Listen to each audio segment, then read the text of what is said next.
riding and braking on Workhorse paths. The site was plowed as smooth as possible and the ground was firm. Conditions will become very difficult as the snow gets soft and the ground becomes muddy.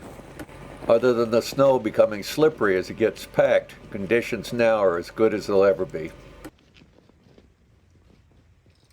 Even now, the path is a significant improvement, as you can see as the rider coasts down this slight grade.